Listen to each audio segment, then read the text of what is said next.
What is going on, YouTube fam? Happy Sunday.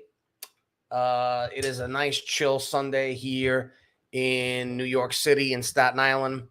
Nice day, nice sunny, relatively warm day outside, but we're going to be looking at some freezing rain and snow by the end of the week. Anyway, Sunday is like my day to really come to the office and buckle down. I shoot a lot of my video content back there for the channel and also for other social media platforms.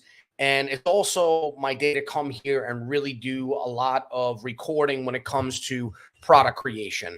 Now, I'm actually putting finishing touches on my latest program, The Art of Street Persuasion. I'll put a link in the description so you can get a free sample, a free copy of the sample edition of the Street Persuasion playbook.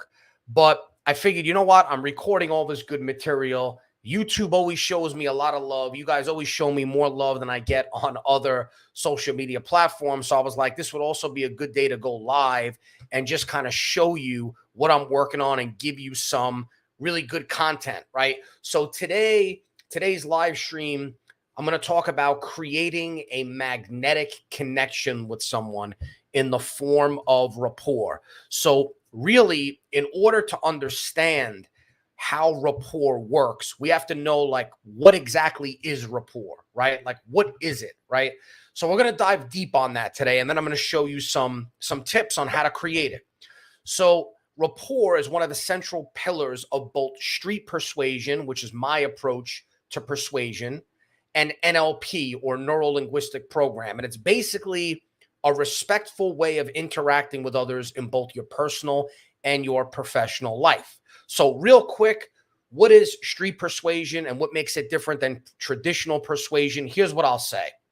The difference is that the techniques that I share are based on human psychology and come from the world of traditional persuasion, but I don't teach it as a spectator. In other words, like, spectators to me are maybe authors that write books about persuasion or psychologists that write books about persuasion, but in reality don't have any real communication skills in the real world, right? So like I say, they can probably recite every single psychological study that was ever conducted when it comes to persuading others, but they can't convince their wife to make them breakfast, right?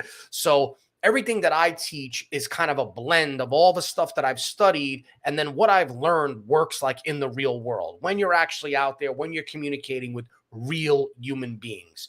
And then neuro-linguistic programming is a body of knowledge that was created by John Grinder and his partner. And so they developed this way of, really, the way that I explain it, it's like a blueprint to the mind, right? It's like a way of understanding the way people think, the way they act, the way they feel, the way they behave, and why they do the things that they do based on how they see the world.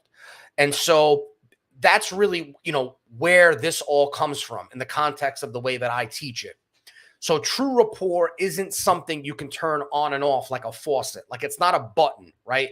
It continually flows easily and gracefully between people, and it depends really on a sense of trust and integrity.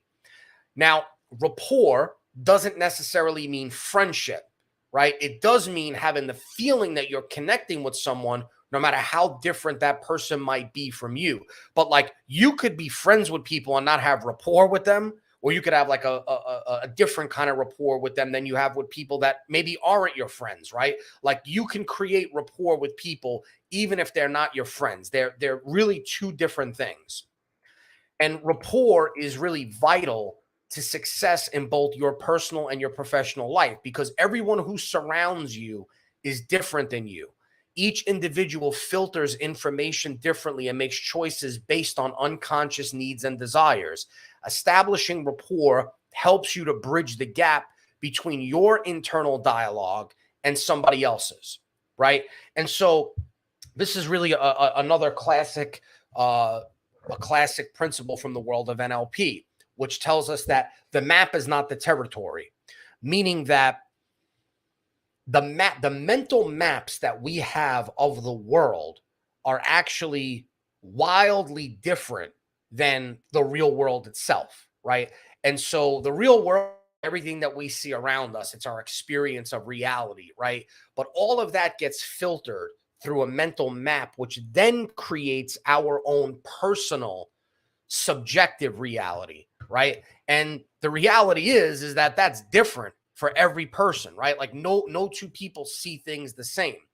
And so just as if like when you look at a physical location, a geographical location on a GPS system, what you see in that GPS system, right, is a computerized version of what the real world looks like. The same thing happens in our brains. We have a different mental map of the world, right? And compared to like what it really is. And because we're all different in that sense, it's helpful to want to learn and understand what other people's mental maps look like or what their filters look like, so that when you present your information to them or when you have a conversation with them, you're presenting it in a way that is congruent to that filter, right? And that's how you create rapport with people, because the minute you do something that is not congruent with that filter, that's when the rapport breaks, right? And that's when people feel like they're getting a weird vibe from you or they're just not connecting with you. And rapport is the first step to persuasion and influence. Without rapport, you can't negotiate for a better salary, you can't convince the person of your dreams to marry you, and you can't communicate fluidly with your colleagues on important projects. So the way that I always explain rapport is bank when it comes to communication. The more of it you have, the more resources and opportunities you have when it comes to communicating with other people, right? Because the reality is, like, when you have a lot of rapport with people or a high amount of it, you're not really afraid to say or do what needs to be said or done in order to persuade them, right? So rapport is like money in the bank in that context.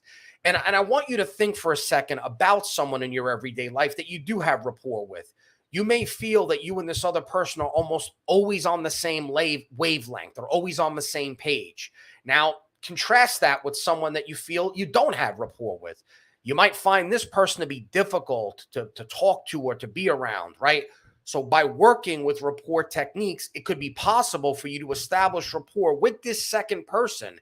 And if this person is your boss or somebody of importance in your life that it would be valuable to you to have a good relationship with them, this could be immensely beneficial to you.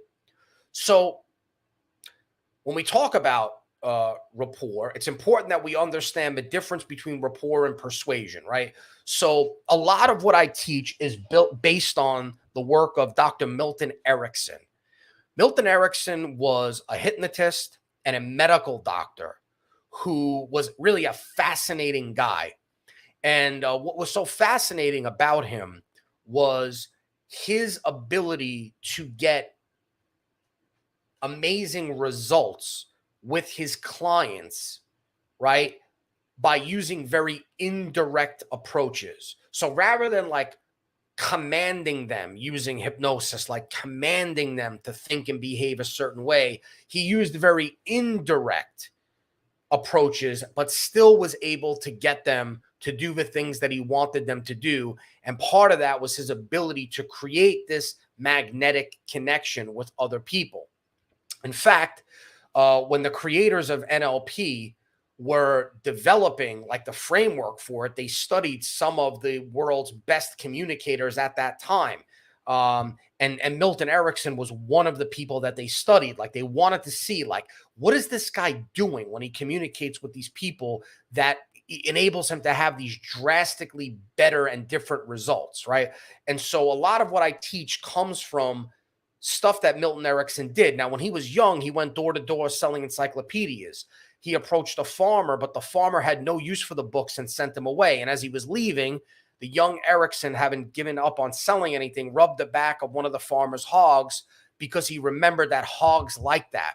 The farmer saw him doing that, and he felt a connection with Erickson, and he reversed his decision and bought the books based on Erickson's action, right? So I'm sure you can count on more than two hands how many times something like that has happened in your life, where maybe a decision was made, or something was going in a certain direction, and then all of a sudden that decision was reversed, or there was a big change in direction that really had nothing to do with persuasion or what was left on what was being put on the table, but it was more about, just a connection that maybe the other person felt with you or with somebody else. Now, before you could persuade or influence, you have to establish rapport, right? Rapport isn't something that comes easily in most situations. That's why it's a skill that you have to learn. You have to build a relationship with someone else, and that takes time. You need to establish rapport and a working relationship before you can expect anyone to listen to you. So, for example, a teacher who hasn't established rapport with her students is going to have a difficult time getting them to respond. But a teacher who has built that rapport and that relationship will be able to open students' eyes to subjects they've never dreamed of. And so I'll give you an example of this. Like, I teach kids Brazilian Jiu-Jitsu. I've been doing that for probably 7 or 8 years now. And I've taught various age ranges from as young as 4 to up to like preteen, like 11, 12 years old. And so every once in a while, because of my schedule or like because of COVID, I might have to stop teaching and then start teaching again. And so typically, whenever I teach, it's my class, meaning I'm the head teacher of that class, and then I have assistant coaches that help me. But sometimes when I've taken these breaks from teaching and I've come back, when I'm coming back, I'm often coming back to a class that already has a head coach, right? So that coach has been teaching and running the class for a certain amount of time. And now I'm coming in essentially to transition and take over, right? Even though I don't like that word take over, but that's really what it is, right? And so like, there are certain people that would approach that with like, hey, there's a new regime in town, or there's a new boss in town. I'm calling the shots now. I'm taking over. I'm the person that you want to listen to. And so, and that's one way to do it. But what I found is that when you approach it that way, the students automatically become more resistant to you, because they're resistant to you already. Whether you realize it or not, whether they realize it or not, whether it's happening consciously or subconsciously, they're already resistant to you because you're somebody different than the other person. I mean, unless they hated that other person, but that person probably wouldn't be there if they were hated, right? So in most cases, like, you're coming in, the students already have resistance to you. They already don't want to be taught by you. They're used to the other person. And so by coming in and kind of like planting your flag in the ground and saying like, I'm the one in charge now, all you're doing is building up more of that resistance, right? And resistance is the opposite of rapport, right? The more rapport you have, the less resistance you have. The more resistance you have, it's usually because you have less rapport. And so whenever I found myself in this situation, what I would always do is, like, for the first 1 or 2 classes, I would subtly move my way in and play more of the role of an assistant coach, where I'm not creating that resistance, or I'm not enhancing or magnifying that resistance that's already there, right? So I'm kind of negating that. But at the same time, I'm getting to know the students. I'm watching their body language. I'm watching the questions they ask. I'm watching how they conduct themselves in the class. Are they easily distracted? Do they want to distract other students? Do they pay attention? Do they ask good questions? Do they fool around a lot, right? Or do they test the instructor to see how much they can get away with, etc.? Things like that. And so, like, for the first 2 classes, it's mainly me taking a backseat role, but working my way in slowly instead of just taking over. And at the same time, I'm kind of gauging all of the different students so I can see how I need to communicate with them. And then by the time the 3rd class comes, where I'm ready to actually step in and take over the class, I've done 2 things. Number one, I've already built some level of rapport because I've worked with them in some capacity, right? Without being the head coach. And the second thing is that I've negated that initial resistance that I would have already had, that they would have already had coming into this new position, right? And so again, sometimes that takes time. If I went in with the mindset like I'm going to win every student over immediately, right? It would be a failed approach. That's not the way that ultimately I played a longer game, and because of that, I'm proud to say that I run very successful classes now with students that respect me, take me seriously, but also enjoy taking the class. So, in order to persuade somebody, you need to understand their position. Now, there are three perceptual positions I'm going to talk to you about. The first position is your own natural perspective. It's the way you see the world. If you're coming in from a position of strength and you know all your own goals, needs, and desires, right? That's one thing. But unlike a baby who only knows his or own wants, you recognize that this is a selfish position, right? And it's not what you want to be, and it's not good for you, and it's not good for people that are involved in you, right? So, like, only a child really operates from the first perceptual position. The second position requires you to shift into someone else's shoes to understand and empathize with their needs, wants, and goals. And then the third position, which is the most advanced, but also pays the most dividends, so to speak, is when you can take the third position where you take a detached view and you can act as if you were an observer, like a third party that's observing the relationship that's going on between the people in position 1 and position 2. So now let's talk about personal relationships, starting new friendships and renewing the older ones, increasing the love and commitment in your marriage, getting your teenage children to listen to you, right? Without rapport, you're not going to be able to get any of that done, right? Without rapport, it's highly unlikely that you'll experience success in any of these arenas. In your business relationships, getting a job interview and eventually getting the job that you want, convincing a colleague that your process is better than what the department is currently doing, making a sale of a product or service. None of that happens without rapport, right? Without rapport, none of that happens. Now, there are also scenarios where you actually may need to break rapport, right? That's a real thing where there are scenarios where you might be communicating with somebody and you're in rapport with them, but now you need to cut it off. So like the first one is maybe you're at a conference and someone who has no budget is taking up all your time and you can't now attend to other potential leads, right? So you want to break rapport with this person so you could open up other opportunities. Like you're there with a specific goal. It's to get new clients and customers, new leads, to build relationships.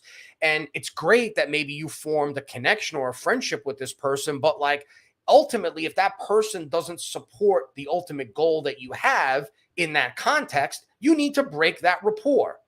Scenario number 2, maybe you're in your office trying to concentrate on some deadline work when the people who water the plants come in and they try to strike up a conversation. You need to show with body language, conversation, and tone that you're busy, right? But especially if they keep talking to you after you've sent some clues, right? So there are times where you need to break rapport. So now let's talk about the relationship between nonverbal and verbal communication and rapport. So Professor Morabian of UCLA studied how people respond to communication. If they received a mixed message from you, it's because your body language, tone of voice, and words don't match up with each other. In his particular study, he found that 7% of the communication that happens between humans is with words, 38% is in tone of voice, and 55% come through posture, facial expressions, and gestures. I think the latest research might be even more than that, right? It might be at this point that, there's some research that shows like the majority, like the vast majority of the way we communicate actually happens non-verbally. So like, think about that for a second, but let's just use this research, right? Let's just say 7% of a message is communicated through what your actual words are. 38% of the message is is by how you say the words or how you pronounce the words. And 55% of it is through your posture, facial expressions, and gestures, right? That's super powerful, because what that tells us is that if we want to create rapport with people, it's not so much about what we say to them, it's about how we say it and what we do with our nonverbal language, right? So, with that in mind, I'm going to give you 8 tips for establishing rapport. So here are tips 1 through 4. Number 1, pay attention to other people, both their interests and what makes them tick, and put yourself in their perceptual position. Now, this is, I got to tell you, this is probably a very challenging thing for most people, because most people, unfortunately, care about themselves.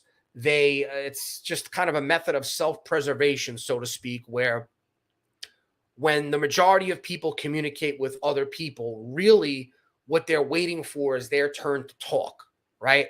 And so when you fall into the trap of doing that, it's almost impossible to be paying attention to other people's interests and what makes them tick.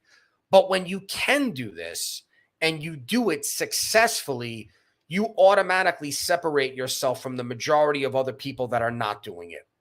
You want to pick up on key phrases and the manner of speaking that the other person uses, and subtly try to work those phrases into your own conversational style. Now, this is something that if you consciously paid attention to it, you would see this happens organically and automatically when you're communicating with somebody that you have rapport with. When you're communicating with like your best friend of 30 years or whatever, chances are when you're talking to them, you guys are already doing this. You're already speaking, you're already using the same tonality, the same rhythm, you're using the same phrases and figures of speech in your conversational style. The trick now is to do it with people that you haven't been friends with for 30 or 40 years, right? So pay attention to the way that they're communicating and the words that they're using. And then think about the words that you're going to use. And before you speak those words or say those things, think like, based on like the way that this person's communicating with me, would this be the right word or phrase for me to use? Or would that make sense to them? Or would that be something that they would disconnect from? Does the person look at information globally, like meaning they look at the big picture, or do they look at things in a very detailed way, right? Because there are people that, generally speaking, in most cases, look at information differently, right? We all have friends that like, they just want like, look, just tell me the bottom line, get to the point, let me know like what's the big picture? What are we trying to do here? And then there are certain people like myself. I'm like a very investigative, kind of curious person, where it's easier for me to understand what the big picture looks like when you explain to me kind of the finer details or steps that set up that big picture. So it's important to know what kind of a person you're communicating with so that you can present your information accordingly. Next, you want to pick up whether they favor visual, auditory, or kinesthetic representation and try to work that into your conversation, right? So generally speaking, we talk about something, this again comes from the world of NLP, the VAC system, the visual, auditory, kinesthetic system, right? And there are clues, they're called predicates, that people will typically give you, which will indicate which processing system they prefer. Right. So really, just to sum up all 3 of them, right? People who are visually oriented make sense of the world by the way they see things. Auditory people make sense of the world by the way things hear, the way they hear things. And kinesthetic people make sense of the world by the way things feel to them. Right. So you want to pay close attention to like when you're speaking to somebody, do they say like, okay, I see what you're saying? Do they say, I hear what you're saying? Or do they say, okay, I feel you. I feel where you're coming from on this. Do they say, I see where you're coming from, right? Or I can, I could see where you're going with this, right? Or I hear what you're saying, right? Pay attention to those clues, and then that's going to give you an indicator as to like which processing system they're favoring, so that when you communicate with them, you can speak to that processing system. Tips 5 through 8 are: number one, you want to breathe in unison with the person. Again, has to be done in a very subtle way. But this is one of those things that I think a lot of people don't pay attention to. And often this comes from excitement, nervous energy, or kind of not knowing what to say when you're communicating with someone. And so when you're really excited and you're talking about something, sometimes you're speaking so fast that you can't get enough oxygen in your lungs because you're speaking so fast. And so now you're breathing and your heart rate get elevated. Now, that's fine and great if the other person is just as jacked up and as excited as you are. But if they're not, you are going to create a very, very strange vibe with that person. And they might not even be able to put it into words. Like, they might not be able to articulate what it is that they're feeling from you, but it's going to be something, and it's going to be something that they don't really enjoy. There's going to be a disconnect there. Another thing is, like, if the other person is excited, right, and they are alert and awake, and they are breathing faster, and you, because you're kind of out of your element and you don't really know what to say or do, or maybe you're not interested, you're breathing at a different rate than them, they're going to pick up on that as well. So again, this is one of those ones that not a lot of people talk about, and not a lot of people are aware of it. But once you start paying attention to it, you'll quickly be able to realize, like, if your breathing is in unison with someone else's. Next is get in sync with the person's overall intention, right? You want to know, like, when you communicate with somebody in the context of persuasion, what do they want to achieve, right? Like, at the end of this entire interaction, what do they want, right? And sometimes I'm not talking about like the physical thing that they want, right? Like maybe, maybe you're communicating with somebody and you're trying to sell them a car, right? And I'm not talking about in that context, like, oh, what do they want? They want the car. No, you have to dig a little bit deeper than that. What do they want from that car? Is it status? Is it luxury? Is it speed? Is it safety? Right? And then going deeper on that. So, like, why do they want status? Right? Now, look, I'm not telling you to become like a therapist and sit there and pick the person apart to understand the deep secrets as to why they want $125,000 BMW. But you should be placing you should be vigilant of this and be placing some sort of attention on understanding the person, right? Like, is it a single guy in his early 40s who's successful, who has no wife and kids, that's coming in to buy this car? Or is it a guy in his 40s who has a wife and kids, who's looking more for safety, right? Like, you want to know what their overall intention is, so that when you present everything to them, you're presenting it in alignment with that, right? Like, I could tell you one of the telltale signs of a poor salesperson is if I ask somebody to sell me something and they immediately go into the features and benefits of that thing, I know that they're a novice. They're not a true salesperson, because what a true salesperson does is they don't begin with anything, right? They don't begin pitching or presenting anything. What they begin with are questions about me to try to understand what I'm looking for, what my beliefs are, what my thoughts are, what I place value on, so that they can structure the presentation in a way that's in alignment with all of those things, right? So again, get in sync with their overall intention. Number 7, match your posture, body language, speed of talking, and tone once again, right? To do this in a subtle way. So again, like, going back to the breathing, if you've ever had a conversation with somebody where they're speaking very fast and you're not, or you're speaking very fast and or you're speaking normal and they're speaking very slowly, you can feel there's a disconnect there, right? Or if a person is like loud and obnoxious and you feel like they're overbearing, right? Or the opposite, like maybe you're talking to somebody and they're just like low and they're like, they're crouched down and you just the vibe is off, right? Like you feel a different type of energy from them.